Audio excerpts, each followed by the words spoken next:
Hello, Bible readers. What is the goal of this life? To attain a level of wealth and status that provides comfort. That's the capitalist answer, right? Make enough money to provide yourself with security, control, and peace. Which puts who at the center, by the way? Myself. That's who. Our culture is all about self. God's kingdom is all about the neighbor, the other, especially the one who suffers, the one who is marginalized or who needs an advocate. What is the goal of life? Well, in Christ, our answer can't be comfort or self. It would have to be something more like love for neighbor, which must make life uncomfortable. Here's how Brueggemann says it. He says, the God who dispatches us into the discipleship and exile and missional risk, the God who has in mind that we be present at the breaking points of injustice, at the open wounds of alienation and despair, the God who puts us there is the mother God who comforts.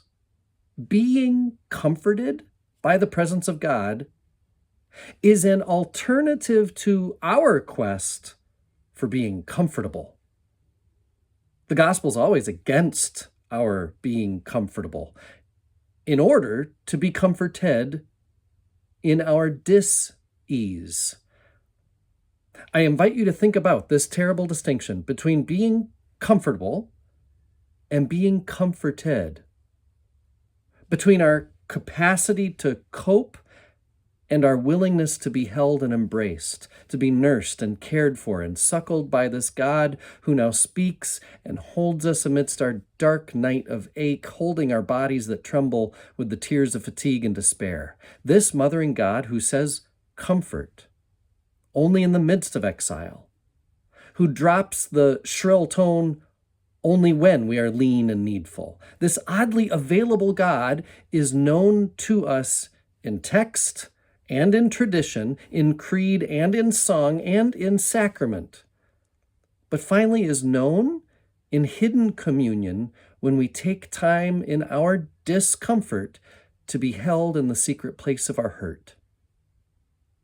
I know that was thick, but he says being comforted by the presence of God is an alternative to our quest for being comfortable.